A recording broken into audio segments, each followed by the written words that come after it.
Bueno, bienvenidos, bienvenidas a todos a este webinar que tenemos desde este espacio virtual, desde donde estamos transmitiendo en directo y vamos a estar explorando nuestro proceso de Creative Problem Solving y cómo podemos utilizarlo para transformar una organización convencional en una organización innovadora. Primero agradecer a las más de 150 personas que tenemos inscritas a este webinar. Tal vez hace falta que empecemos reflexionando sobre por qué en estos momentos de crisis la creatividad, la originalidad, la imaginación son tan importantes. Estos autores, cuando analizaron las compañías que en periodos de crisis aplican la imaginación en su día a día y cuáles no, pues descubrieron que aquellas que sí la aplican tienen un 14% más de probabilidades de crecer, o sea, de superar a los competidores o superar incluso el histórico de lo que conseguía su compañía. Entonces, fijaros que en momentos de crisis, curiosamente, una de las cosas que más sufre es la imaginación. La imaginación es lo primero que dejamos ante periodos de estrés, ante periodos de alta presión. Hay investigadores que han mostrado cómo cuando ponemos un reto creativo a un equipo y lo sometemos a presión, a alta presión, y especialmente a presión de resultados, que es el tipo de presión que tenemos en los momentos de crisis, ese equipo produce muchos peores resultados para todo lo que sean tareas creativas o imaginativas. Bueno, los mismos autores han identificado 4 fases por las que pasan las compañías cuando se enfrentan a grandes crisis como las que estamos pasando. En la primera fase, lo que tenemos es un pequeño shock, ¿no? Es, oye, hay una crisis, ¿qué hacemos? Estamos en modo respuesta inmediata y rápida. La segunda fase es una fase donde empezamos a planear la supervivencia.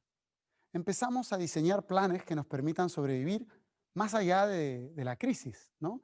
Vislumbramos un horizonte donde esta crisis terminará y empezamos a pensar cómo vamos a llegar a ese horizonte con los recursos que tenemos. En la tercera fase, las compañías lo que hacen es planear cómo aprovechar que la economía se empieza a reactivar. Y la cuarta fase a la que llegan las organizaciones que pasan por este ciclo, no necesariamente todas llegan ahí, pero las que tienen éxito sí, es reinventarse.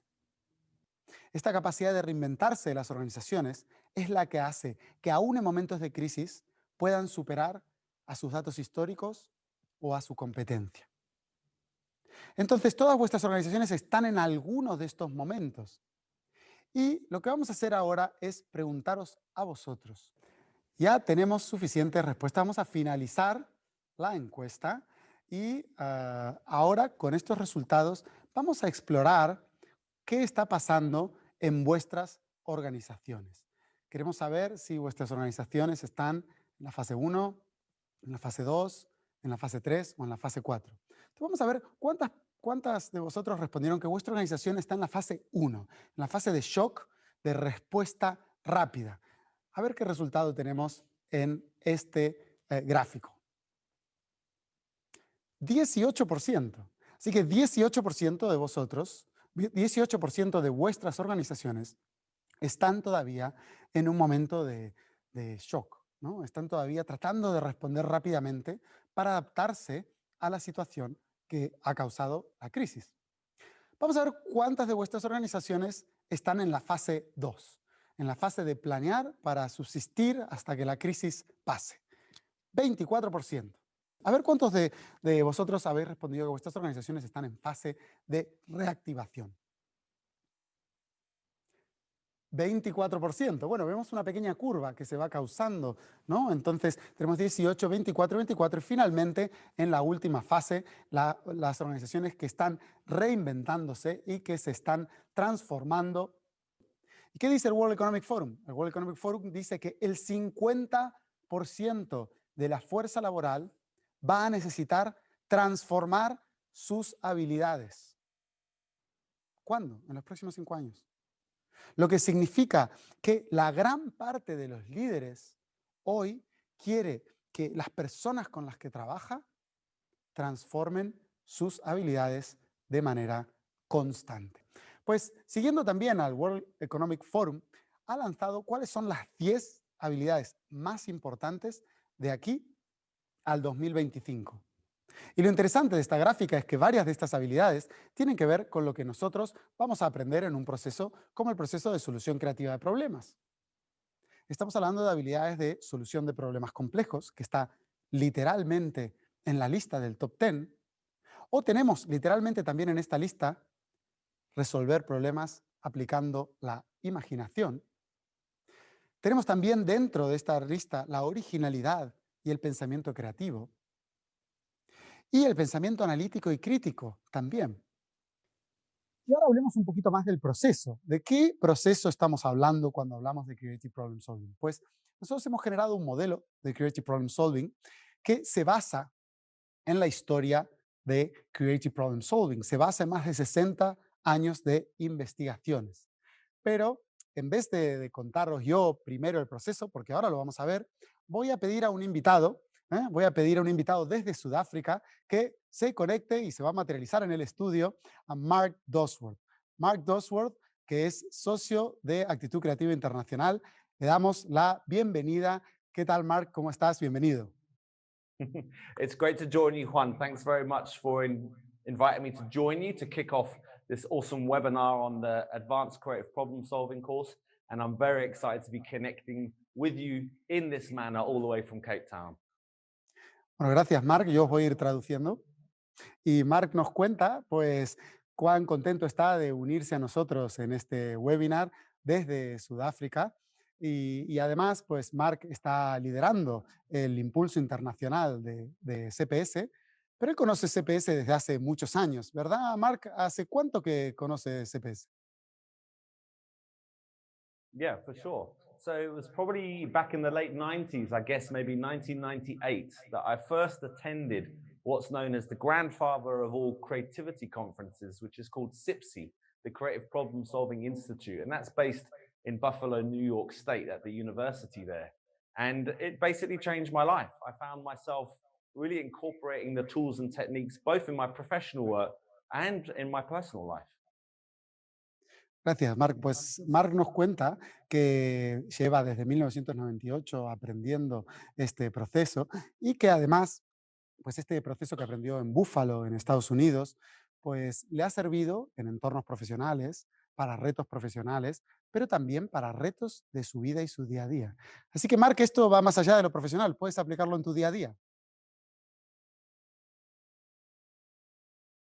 Absolutely. In fact, I think over time, I can safely say that it's become my modus operandum. You know, I truly believe it's one of the most useful tools that I've actually ever learned in my life.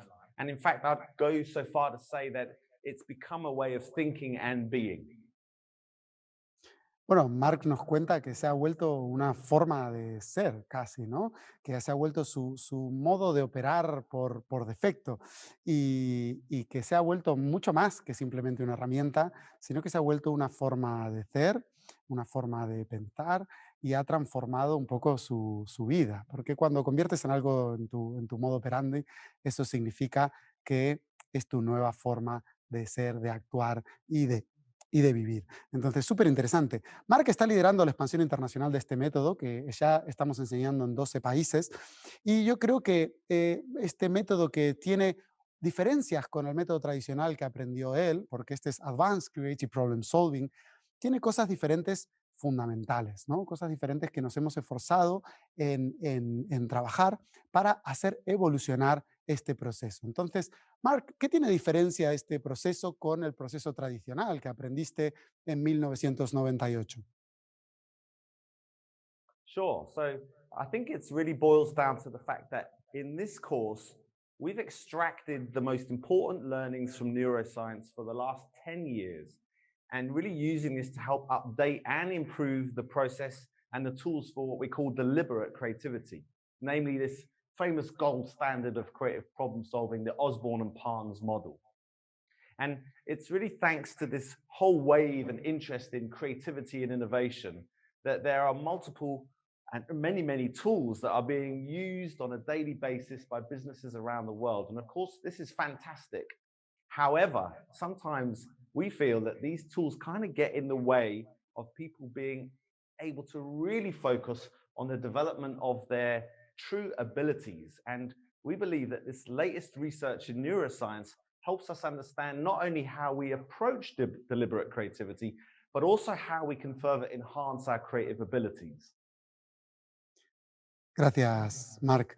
Bueno, Marc nos cuenta que uno de los avances y de las transformaciones que tiene este proceso versus el proceso tradicional de CPS es que hemos incorporado todos los avances que ha habido en neurociencia durante los últimos 10 años, que son muchos. Entender cómo funciona el cerebro de manera individual, cómo funciona el cerebro cuando trabajamos con otros, cómo funciona el cerebro a nivel organizativo, porque sabéis que la interacción con otros afecta cómo nosotros interactuamos con los demás. Pero también que ha habido un foco en procesos, en técnicas, en herramientas, y que tal vez ese foco en el proceso, en las técnicas y herramientas, nos ha quitado un poco de foco de lo realmente importante, que son las personas y sus habilidades. Al final, los procesos que tienen más éxito son aquellos que se centran en las personas. Así que, bueno, Marc, muchas gracias por estar con nosotros y por habernos acompañado en este webinar. Muchas de las cosas que nos preguntan es, bueno, ¿en qué situaciones se puede usar ACPS? ¿Se puede usar solo para crear productos, para crear servicios?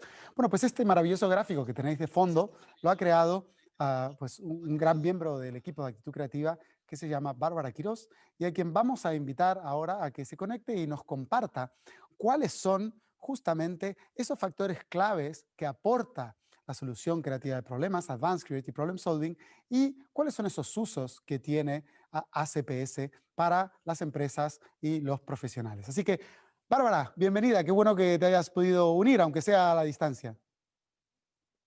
Hola, ¿qué tal, Juan? Sí, buenas tardes. Encantada de estar aquí en este súper escenario virtual. Vale, genial. Pues una de las cosas que me encantaría que nos compartas es sobre este proceso de ACPS, cuáles son algunos de los impactos que pueden tener en las organizaciones, ¿no? Y bueno, lo has resumido muy bien en esta infografía, tal vez quieras explicar un poco tú qué es lo que has resumido aquí en base a tus observaciones. Sí, pues parte ya lo has introducido tú, ¿no? ¿Cuáles son esas habilidades básicas que World Economic Forum está incluyendo en sus últimos reportes que tienen tanto impacto en las organizaciones? Otra cosa que preocupa también mucho a las personas que se acercan por primera vez o que tienen pensado, ¿no? Cuando se acercan por primera vez a los procesos creativos y cómo desarrollarlos, es pues esa sensación de si yo soy creativo o no soy creativo, ¿vale? Y luego qué encaje tengo en un equipo cuando quiero que ese equipo también desarrolle su habilidad creativa, ¿no? Cómo ponemos las piezas para que todo el equipo pues se desarrolle y llegue a esos resultados, digamos, que están persiguiendo. Entonces, para eso el proceso incluye este assessment de pensamiento creativo, donde los equipos, o en este caso el participante que viene a hacer la certificación, pues se puede ver de primera mano una aproximación a sus estilos de pensamiento, por ejemplo, si es más ideador, si le gusta más pasar a la aplicación o si le gusta más investigar previamente los problemas, etcétera. Y también esos rasgos o atributos de personalidad pues que pueden estar influyendo en la manera en que se aproxima a los problemas. O sea, partiendo de ese conocimiento previo propio y luego pues si lo ampliamos al resto del equipo, podemos desarrollar un equipo apto y listo pues para resolver este tipo de problemas. Y luego, pues si veis en la parte derecha de la infografía, pues vemos ese para qué, ¿no? ¿Dónde podemos utilizar el proceso de solución creativa de problemas avanzado? Pues sobre todo a la hora de liderar sesiones de solución de problemas, sesiones de innovación, cómo facilitar cambio organizacional hacia estas culturas más innovadoras, gestionar procesos de creatividad e innovación en equipos multidisciplinares, que ahora obviamente es la tendencia, ¿no? Y las nuevas formas del trabajo pues apuntan hacia ello y sobre todo pues creando estas culturas que impulsen la creatividad. Qué interesante. Muchas gracias, Bárbara, por esta explicación de la infografía, pero no voy a dejar que se vaya Bárbara todavía. Tengo una pregunta más para ella, porque Bárbara ha hecho research porque tenemos miles de personas que se han formado en este proceso, en los 12 países en los que estamos operando, y ha hecho research y se ha fijado cuáles son los retos que las personas buscan resolver cuando aplican ACPS. Por supuesto, todos conocemos utilizar ACPS para nuevos productos, nuevos servicios, nuevas experiencias para el cliente, pero ¿para qué más se puede usar este proceso? Tal vez vosotros os estáis preguntando, ¿para qué más podemos utilizar nosotros ACPS, además de para transformar la cultura o para desarrollar nuestras habilidades? Entonces, Bárbara, creo que has hecho una lista, ¿no?, de algunos de los usos más frecuentes que hemos visto en nuestros informes del proceso ACPS. ¿Nos puedes compartir qué es lo que has descubierto? Sí, así es, y son proyectos reales. Y en este caso, pues es la importancia y lo que realmente le da valor al proceso a la hora de ponerlo en marcha en organizaciones de todos los tamaños. Por ejemplo, mejorar la gestión y comunicación en las reclamaciones de clientes, o mejorar la comunicación dentro del equipo para evitar duplicidades de información. Los procesos de comunicación es algo que preocupa mucho dentro de las empresas y que no tienen una fácil aproximación y suelen utilizarse bastante dentro de este proceso. Bueno, pues llegar a más personas con los servicios que ofrecen. Por ejemplo, cómo mejorar la productividad de equipos, ¿no?, de consultoría que trabajan en clientes, son proyectos muy específicos. Hay también bastantes de cómo mejorar la experiencia de empleado cuando se trata pues, de aumentar ese engagement, ¿no? Pues hemos tenido casos de empresas donde tenían mucha rotación, ¿no?, y estaban viendo pues cómo fidelizar a esos empleados. Diseñar estrategias para aumentar la flexibilidad laboral. Y fijaos que esto era antes, ¿no?, de toda la situación de pandemia que ocurrió. Había ya empresas, obviamente, que estaban viendo que el futuro tendía hacia eso y ya trabajaban aplicando el proceso pues, para esos retos. También otros muy trending topic, digamos, today, es cómo mejorar el proceso de reclutamiento de perfiles específicos, ¿no? Pues, por ejemplo, en este caso era para asignar esos perfiles a clientes, ¿no?, dentro de procesos de consultoría.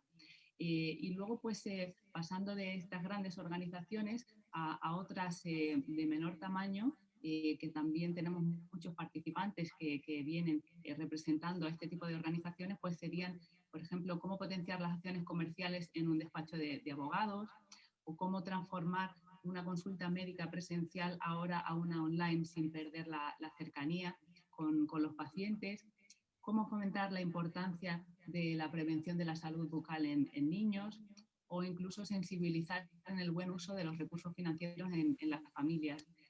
Bueno, pues todas las personas que se acercan a conocer y a certificarse en este proceso es porque están lidiando con una serie de retos que quieren solucionar, y bueno, pues yo creo que este es un buen abanico que os muestra ejemplos muy concretos cómo podéis utilizarlo.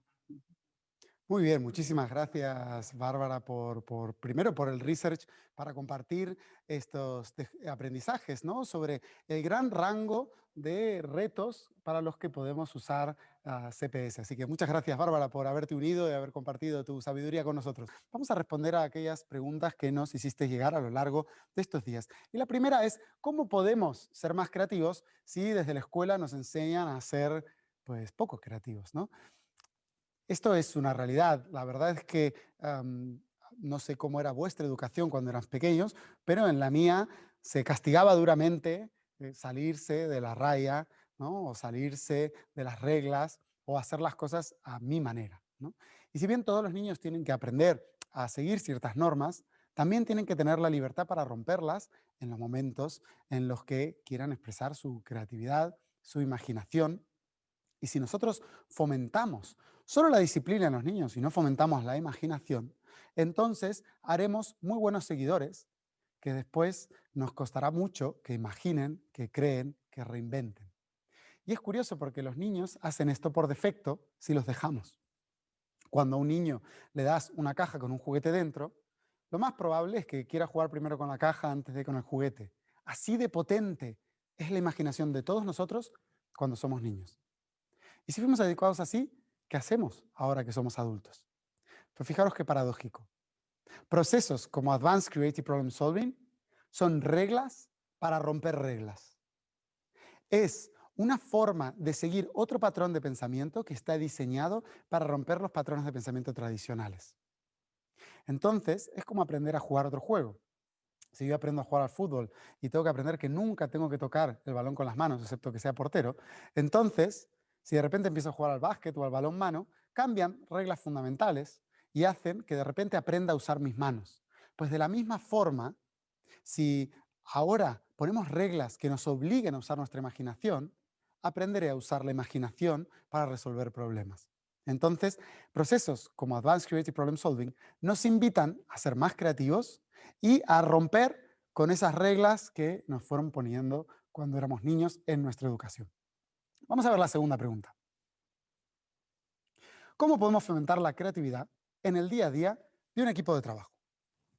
Entonces, pensar lo siguiente. Dependiendo del equipo de trabajo, esto significan cosas muy diferentes. Yo preguntaría, ¿y dónde trabaja tu equipo? ¿Trabaja en una oficina, en un despacho? ¿Trabaja ahora en remoto, cada uno desde su casa? ¿Trabaja en una fábrica? Tal vez trabaja transportándose y moviéndose o moviéndose por el mundo. Fijaros que en todos estos casos la respuesta variará, porque nosotros aplicamos la creatividad en base a nuestro entorno de trabajo. Cómo son las interacciones con nuestros colegas, con nuestros jefes, con nuestros proveedores, con nuestros colaboradores. ¿Con qué herramientas cuento en mi día a día? ¿A qué retos me suelo enfrentar? Para una organización puede ser que lo mejor que haga sea hacer polinización cruzada y hacer que sus equipos de repente trabajen en un reto de otro equipo. O tal vez, para otra organización, lo mejor que puede hacer es hacer mentorías individualizadas a los profesionales que quiere que desarrollen su creatividad. Pero para la gran mayoría hay una regla que pueden aplicar y que la verdad es que le va a servir independientemente del ambiente. Y es tener líderes que fomentan y estimulan dando ejemplo. Cada vez que nosotros vamos a hacer algo dentro de una gran organización especialmente, vemos cuáles son los comportamientos de los líderes. ¿Por qué? Porque son los que modelan los comportamientos que los han hecho llegar así, a esa posición de autoridad. Entonces, si los líderes de nuestra organización no demuestran creatividad e innovación, es raro que el resto de la organización se suba a este barco de ser más creativos y resolver problemas. Entonces, tenemos que buscar convencer a estas personas claves en la organización de que den ejemplo creativo e innovador. Vamos a ver qué otra pregunta nos enviaste, porque la verdad es que nos enviaste preguntas interesantes y difíciles. La segunda pregunta es, ¿cómo hacer que las personas crean más en su creatividad y capacidades de innovar? Bueno, esta pregunta es relativamente simple si la pensamos desde el contexto de cómo aprendemos los seres humanos. Los seres humanos aprendemos de dos formas. Uno, a base de recompensar los éxitos que consigamos y a base de tener tolerancia a los errores. Imaginemos que le estamos enseñando a nuestro hijo a andar en bicicleta o hija y se cae. Y nuestra reacción es, qué mal que te has caído. Así no se anda en bicicleta, lo has hecho fatal. ¿Qué probabilidades tenemos de que esa persona vuelva a subirse a la bicicleta y lo siga intentando? En cambio, si aunque sea ha estado 2 segundos en la bicicleta, podemos celebrar esos 2 segundos. Y además podemos tener tolerancia a que se equivocará ahora y muchas veces más hasta que domine esa nueva habilidad. En las organizaciones pasa exactamente lo mismo. Si en una reunión alguien aporta una idea por primera vez y la respuesta de los demás o de los líderes es, mira la idea que has aportado, ¿no se te ocurre nada mejor? ¿Qué pensáis que va a pensar la persona que aportó esa idea? Mejor la próxima vez me quedo callado. Y lo que haremos será matar la confianza creativa de todo el equipo. Pero si celebramos los pequeños éxitos creativos, si celebramos que esta vez pusiste 2 post-its y la próxima vez espero que pongas 3, entonces, y tenemos tolerancia a que esos post-its puedan ser malos al inicio, entonces las personas van a sentir cada vez más confianza en las aportaciones que van dando. Si además a esas personas les dotamos de herramientas, entonces su mejora es exponencial. Porque sin herramientas tú tal vez generes un post-it más, pero con herramientas vas a generar 20 más. Tú mismo te vas a sorprender de los resultados que consigues. Dentro de mis propios talleres, les doy retos a mis participantes creativos y estos retos muchas veces son muy difíciles para alguien que no conoce las herramientas. Por ejemplo, genera 30 alternativas de cualquier tema que te vaya a dar en un minuto. Para algunas personas esto parece imposible. Hay equipos a los que en vez de 30 ideas, les doy el de reto, genera 300 ideas. Y también lo ven como imposible. ¿Por qué? Porque no cuentan con las herramientas. Es como que te diga, sube al techo, pero no te diga que hay una escalera cerca. Pero si te digo, sube al techo, usa esta escalera y dices, oye, pues puedo subir con facilidad, no me cuesta nada. Entonces, las personas ganan confianza en poder hacer esa tarea en el futuro. Entonces, si a las personas le vas a exigir más, que piensen de forma más creativa, que innoven más, asegúrate de darle las herramientas que necesitan para desarrollar esa confianza creativa. Y luego preguntáis, ¿cómo trabajar colaborativamente de manera creativa en un mundo digital? Bueno, esto es una buena pregunta. Fijaros que el mundo digital nos plantea grandes retos. Estamos a la distancia y muchas veces no disponemos de los espacios físicos con los que contábamos antes. Pero también estas crisis, estos problemas, agudizan nuestro ingenio. Si queremos, si estamos dispuestos a dedicarle pensamiento creativo. Por ejemplo, podríamos pensar que este evento era muy difícil de realizar alquilando un espacio, con mucha gente alrededor, mascarillas, etcétera, etcétera. Y sin embargo, podemos generar un entorno virtual donde nos unamos personas que estamos en 3 ciudades diferentes del mundo y que podamos colaborar.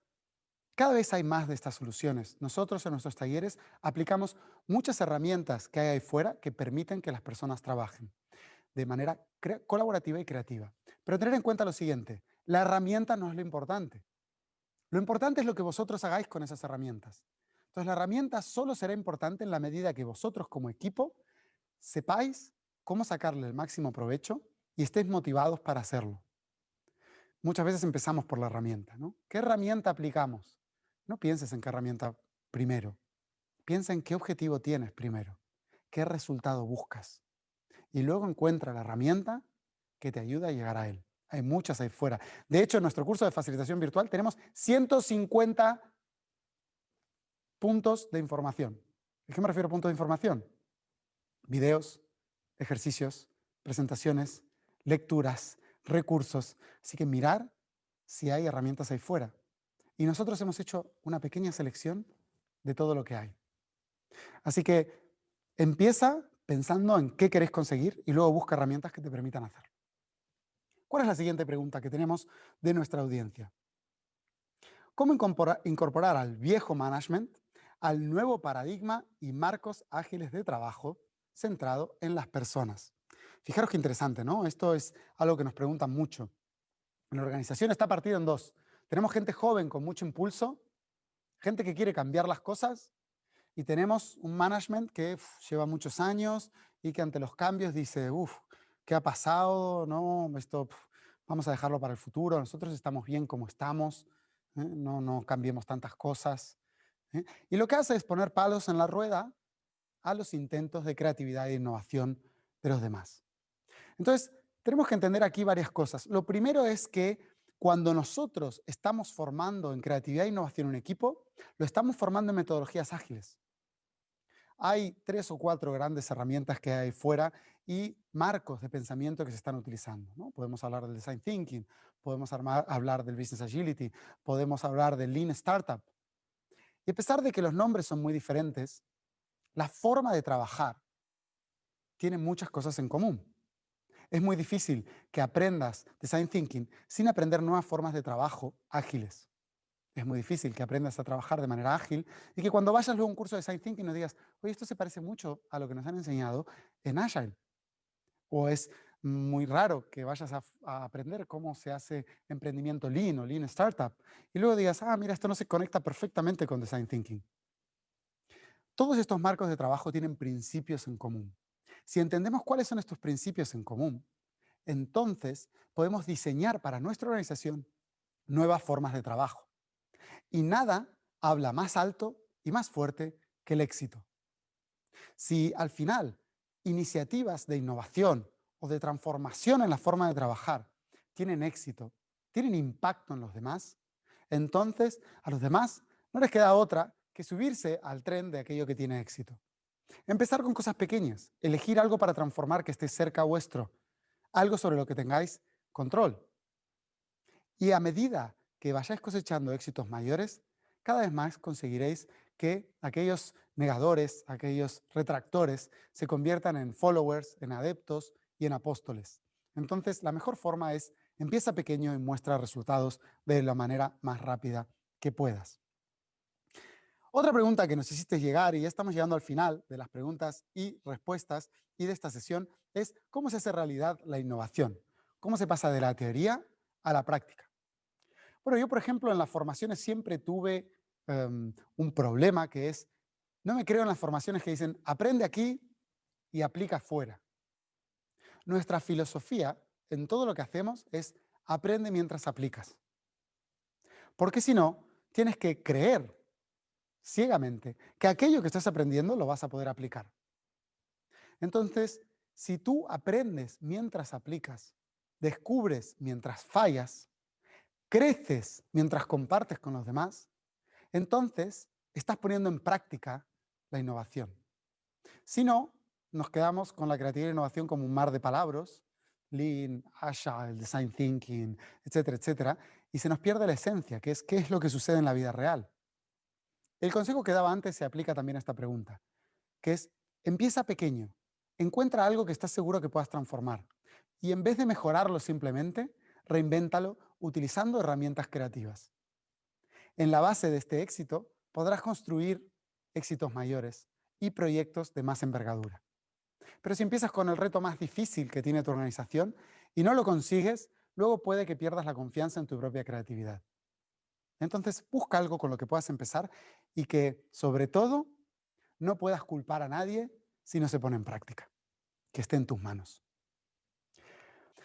Además, os queremos invitar a repensar vuestros entornos de trabajo, vuestros eventos, vuestros webinars, vuestros talleres. Sabéis que estamos dando nuestros cursos de facilitación virtual y queremos predicar con el ejemplo. Tal como lo decía en el webinar, el liderazgo se demuestra andando.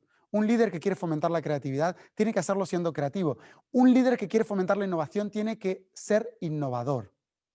Pues de la misma forma, si nosotros estamos invitando a que todos vosotros reinventéis vuestras habilidades y reinventéis vuestras organizaciones, nosotros también nos estamos reinventando con estos entornos virtuales. Este es el primero de varios espacios virtuales que hemos diseñado para vosotros y que conoceréis en el futuro. Espacios pensados para innovar, para crear, para jugar y para estar juntos a pesar de la distancia.